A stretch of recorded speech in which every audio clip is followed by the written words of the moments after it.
On August 5, 2026, at approximately 11:24 p.m., police began pursuing a gold Acura on the I-30 frontage road in Arkansas. The driver was traveling at a high rate of speed and swerving between lanes. Knowing a work zone with workers was ahead, the trooper decided to perform a TVI maneuver.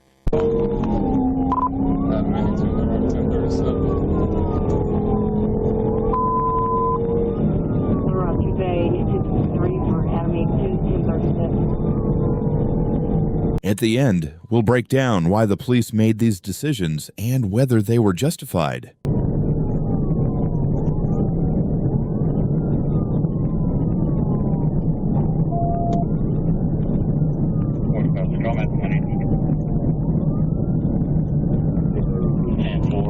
Item 82 is currently primary, passing 121. The police rammed the suspect's car to stop the chase and prevent further danger to the public.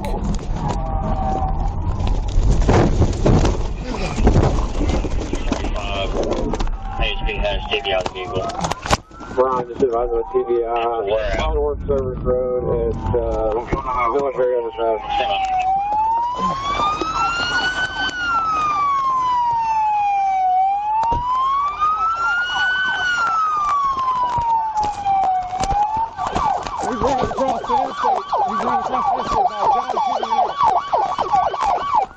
The trooper successfully performed a TVI at approximately 109 miles per hour, sending the Acura into the grassy median. The driver, Tyrese Hampton, abandoned the vehicle and attempted to flee on foot, but was quickly taken into custody. He was transported to the hospital for evaluation and later booked into the Saline County Jail. He faces charges including fleeing, reckless driving, and several other offenses.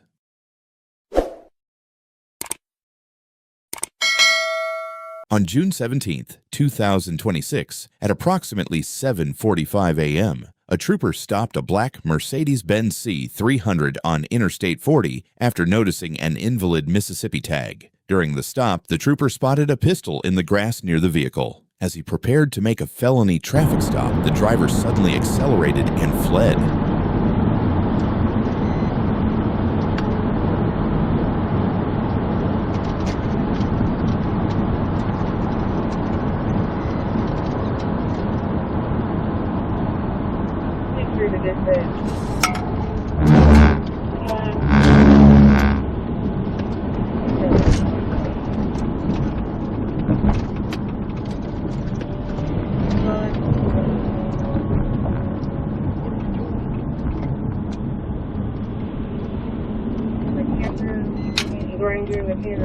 Ranger, 398, 398. RCY 423.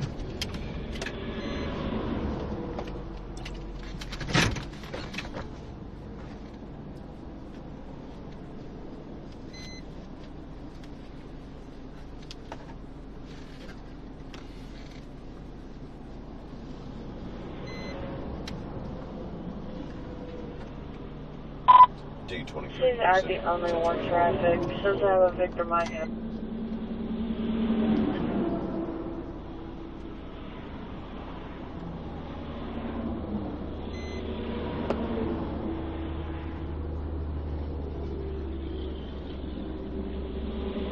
D23. 272. Eastbound, Mississippi. Robert Charles Young 423. Just wait on it.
Dashcam.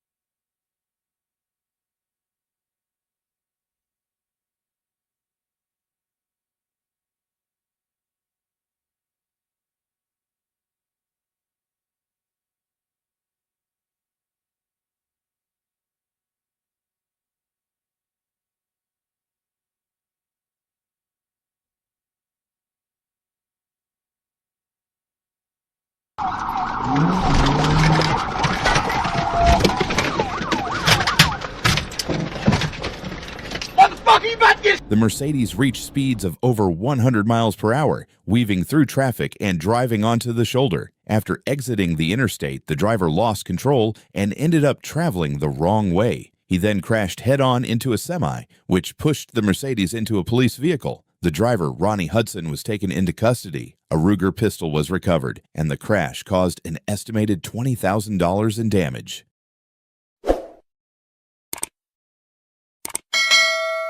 On June 6, 2026, a trooper attempted to stop a black Nissan Sentra on Interstate 530 for repeatedly driving in the left lane. The driver, Yakaya Brown, initially stopped but suddenly fled when the trooper approached. The pursuit reached speeds of up to 110 miles per hour before the driver eventually lost control and crashed into a private pond.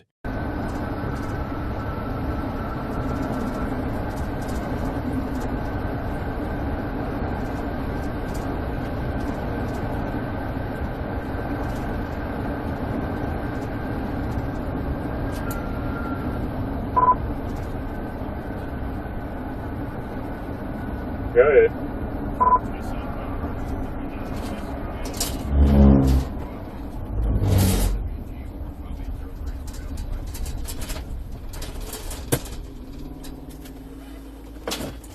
So.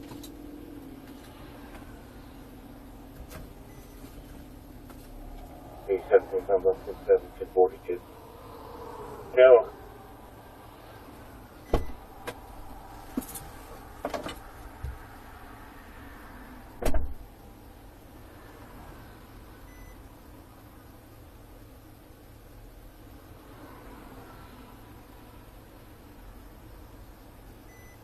CFS received. CFS comments added.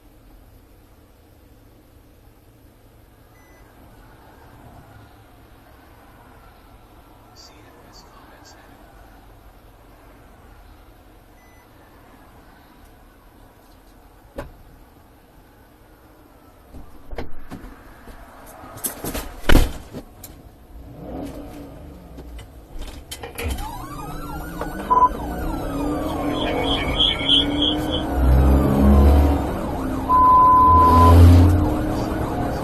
Dashcam 6 number 2.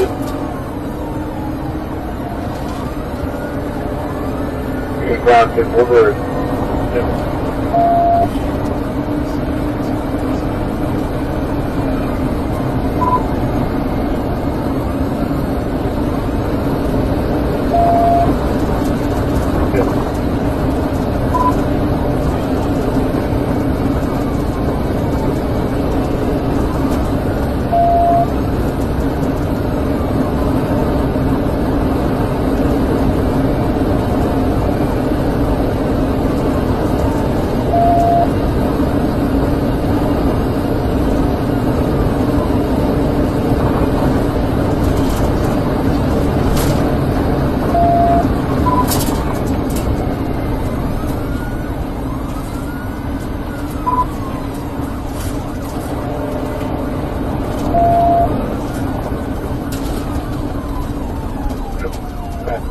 Now.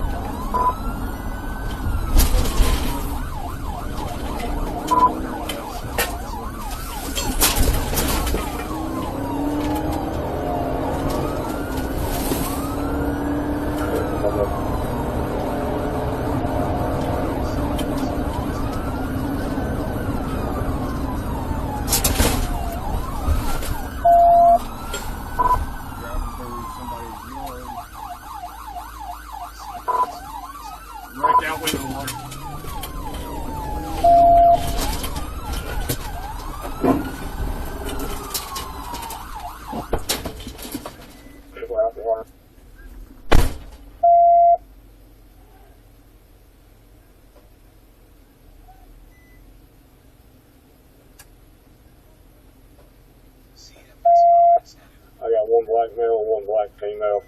Black female driver. 10-4.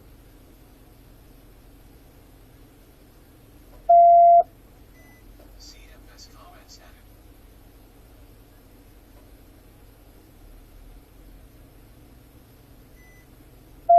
Are you 10-15? Stand by, got one, got two, got one.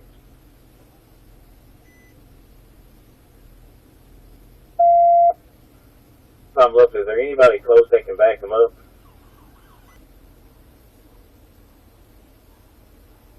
CFS comments added.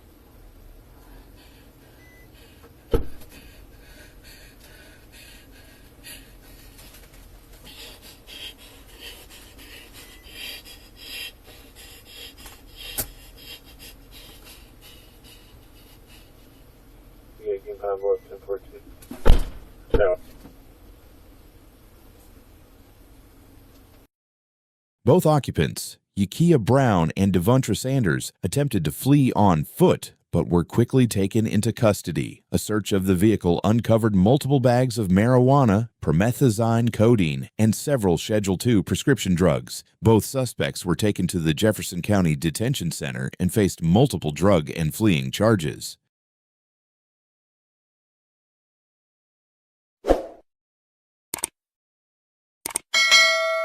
On May 23, 2026, an Arkansas state police officer attempted to stop a Mercedes-Benz GLK, whose driver was suspected of stealing from a Home Depot store. The driver refused to stop, prompting police to initiate a pursuit on the interstate. The chase quickly turned into a dangerous high-speed pursuit, with speeds reaching 120 miles per hour. The police officer continued after the Mercedes, traveling at more than 100 miles per hour. Lifting at Home Depot, stand by.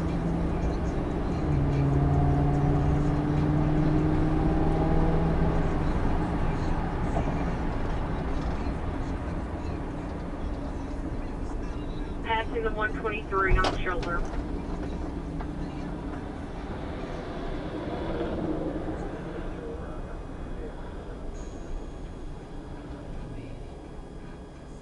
Forward.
With Barrel towards University, contacting Little Rock.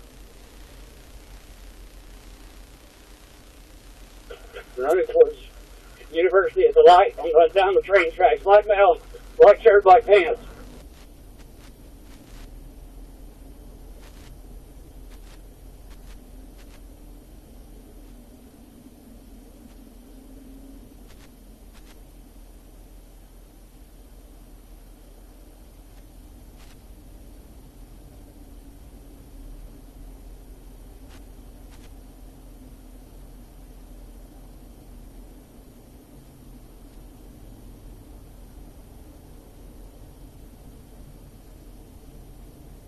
Grab 24. 28, go ahead. Myself and rescue clear, we were unable to locate. 10-4.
The suspect continued to evade police, weaving through heavy traffic on the highway. Eventually, the pursuit came to an end, and the suspect was taken into custody by police. As a result of the investigation that began following the report of the Home Depot theft, the driver was charged with offenses related to the theft and attempting to flee from police.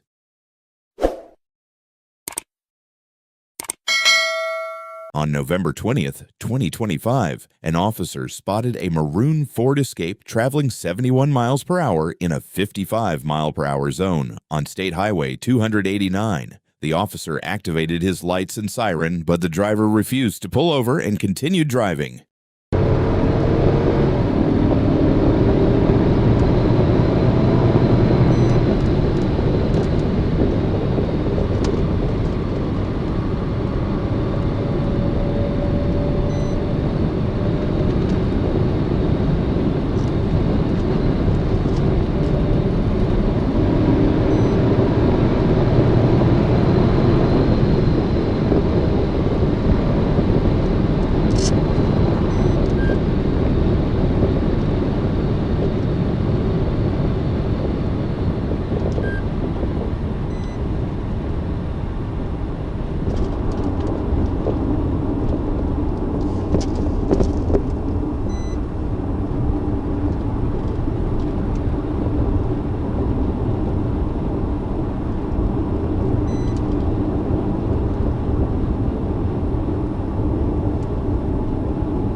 Pull over!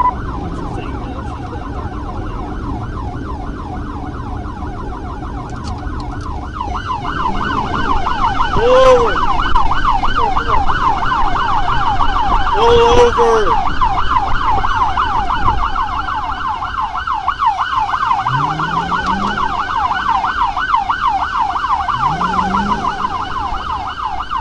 Pull over!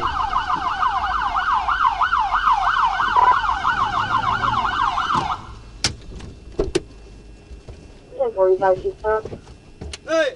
Get out on the ground! Get out! Get out! Put your hands on the steering wheel. What are you doing? 10-4 Harrison, I believe he said he was out with her. Hands up now! 10-4. What are you doing? Get out of here! What are you thinking? Huh? What are you doing?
Are you high or what? That high or drunk or what?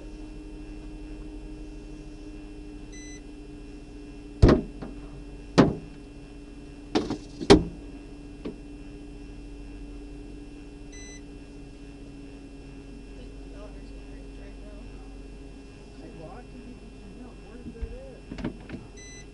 Huh?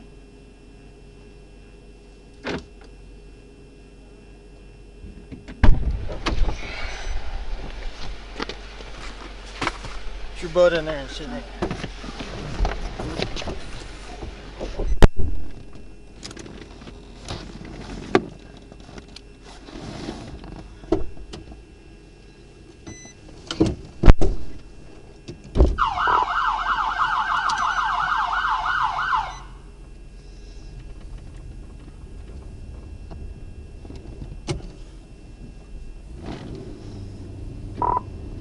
Harrison, I'm 10-4, I'm 10-15.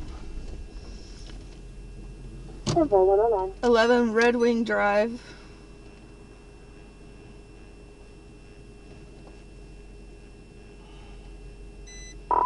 Five, no damage. I just had her blocked in. She finally pulled over on the shoulder. Just give me a call. Harrison, I need 10-11, please. I'm on Twin Bridges, 289. 10-4, What's the deal? Huh? I'm on probation, Okay. and I lied to everybody, and I didn't know what love was, now I do, and Okay. How much have you had to drink? Huh? a lot. I can tell. Good lordy.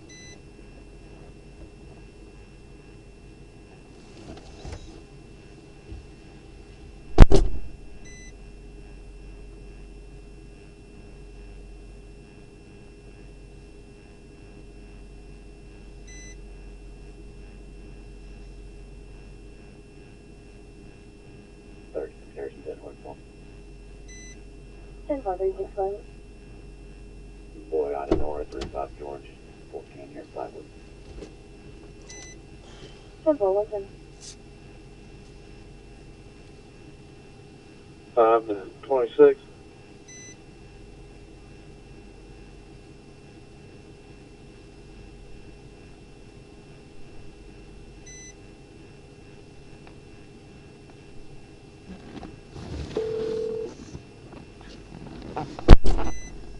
The officer eventually boxed the vehicle in and brought it to a stop. The driver appeared heavily impaired and claimed she had several ounces of methamphetamine hidden on her, but no drugs were found. She was arrested for fleeing, DWI, speeding, and refusing to submit to a chemical test. 1. Why did the police start the pursuit? The exact reason the pursuit started is unclear. By the time this officer joined, the police were already pursuing the vehicle. 2. Why didn't the police stop him right away?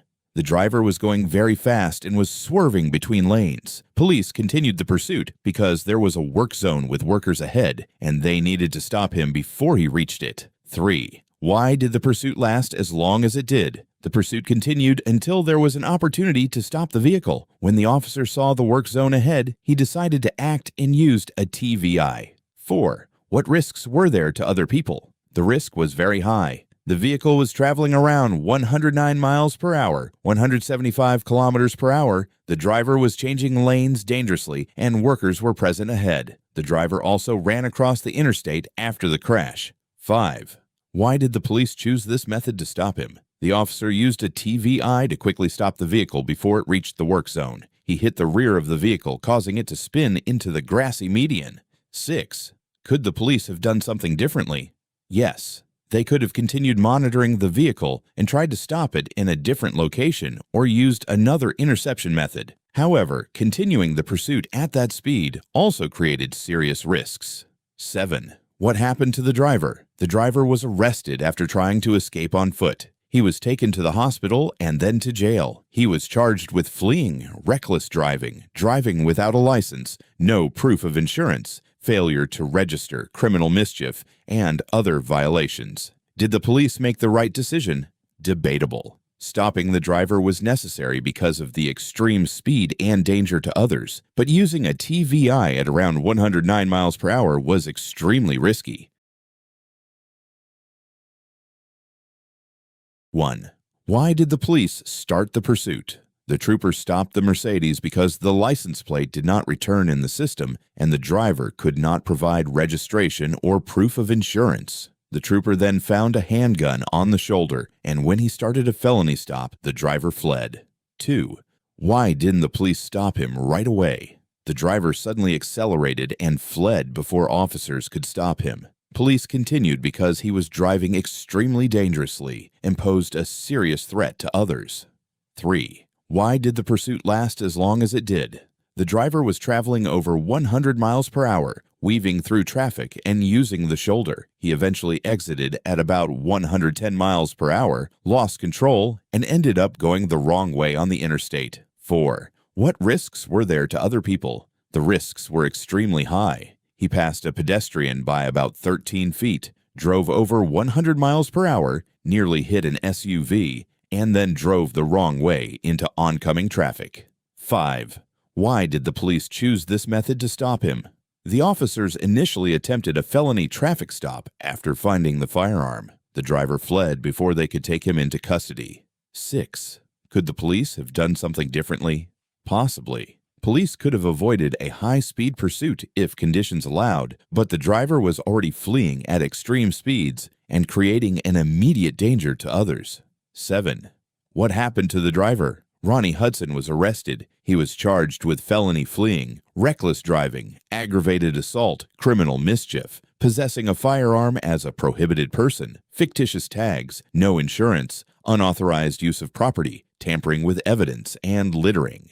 The crash caused about $20,000 in damage. Did the police make the right decision? Yes, overall. The driver created an extreme and immediate danger by fleeing at over 100 miles per hour and driving the wrong way on the interstate. The decision to pursue him was understandable given the circumstances. 1. Why did the police start the pursuit? The trooper initially stopped the Nissan for driving continuously in the left lane. During the stop, the driver appeared to be manipulating the gear shift and then suddenly fled. 2. Why didn't the police stop him right away? The driver immediately accelerated away. Police continued because she was driving dangerously and at very high speeds. 3. Why did the pursuit last as long as it did? The driver reached 110 miles per hour, passed vehicles on the shoulder, left the interstate, and continued onto local roads before losing control and crashing into a pond. 4. What risks were there to other people? The driver was speeding, passing on the shoulder, driving through a residential yard, and nearly hit a house. This created a serious risk to other drivers and residents. 5. Why did the police choose this method to stop her? The officers continued following the vehicle because the driver was fleeing. The pursuit ended when she lost control and drove into a pond. 6. Could the police have done something differently? Possibly. Police could have considered ending the pursuit if the danger became too high, but the driver was already fleeing at extreme speeds and creating a danger to others. 7. What happened to the drivers? Yakia Brown and passenger Devontra Sanders were arrested. Brown was charged with felony fleeing, reckless driving, speeding, driving on a suspended license, and multiple drug charges. Sanders was charged with fleeing on foot, drug offenses, and not wearing a seatbelt. Police also found marijuana, promethazine codeine, Adderall, and other prescription-controlled substances in the vehicle. Did the police make the right decision? Debatable. The driver created a serious danger by reaching 110 miles per hour and driving through a residential area, but a high-speed pursuit also increased the risk to the public. 1. Why did the police start the pursuit? The suspect was caught shoplifting at a Home Depot and then fled. Local police began pursuing him, and Arkansas State Police joined when the chase reached the interstate. 2. Why didn't the police stop him right away? The suspect continued fleeing onto the interstate, so police continued the pursuit to try to stop him. 3. Why did the pursuit last as long as it did? The suspect was driving at speeds of up to 120 miles per hour, making the pursuit difficult and dangerous. 4. What risks were there to other people? The biggest risks were the extremely high speed and the possibility of the suspect losing control or hitting other vehicles on the interstate. 5. Why did the police choose this method to stop him? Trooper Stevenson intercepted the vehicle and took over the pursuit, allowing the state police to continue the attempt to stop the suspect. 6. Could the police have done something differently? Possibly. They could have considered ending the pursuit and identifying the suspect for arrest later, depending on the circumstances and traffic conditions. 7. What happened to the driver? The suspect was eventually caught, but the information provided does not give details about the exact arrest or charges beyond the original shoplifting incident. Did the police make the right decision? Debatable. Shoplifting is not normally worth the risks of a 120 miles per hour pursuit, so continuing the chase would depend heavily on the traffic, road conditions, and whether the suspect posed an additional threat. 1. Why did the police start the pursuit? The officer stopped the Ford Escape because it was traveling 71 miles per hour in a 55 mile per hour zone. The driver did not pull over despite the lights and siren. 2. Why didn't the police stop her right away? The driver slowed down but continued driving and ignored repeated commands to pull over. The officer continued because she was refusing to stop. 3. Why did the pursuit last as long as it did? It was relatively short. The officer found a safe, straight section of road and used a boxing-in technique to guide the vehicle onto the shoulder. 4. What risks were there to other people? The main risks were speeding and the driver apparently being heavily intoxicated. Her impaired driving could have endangered other drivers and pedestrians. 5. Why did the police choose this method to stop her? The officer used the boxing-in technique because the driver was refusing to stop but was moving at a lower speed. This allowed the officer to bring the vehicle to a stop without a high-speed chase. 6. Could the police have done something differently? Possibly, but the method used was relatively controlled. Waiting for a safer location and then boxing the vehicle in was less dangerous than continuing a high-speed pursuit. 7. What happened to the driver? The driver was arrested and charged with DWI involving drugs, fleeing, speeding, and refusing a chemical test. She also claimed she had methamphetamine on her, but no narcotics were found during the jail search. Did the police make the right decision? Yes, the decision was justified. The officer avoided a prolonged high-speed pursuit and used a controlled method to stop a driver who was refusing to pull over and appeared heavily intoxicated. Did you like this format and the way I broke down these police pursuits? Let me know what you think in the comments and tell me if you agree with my final verdict. See you in the next video.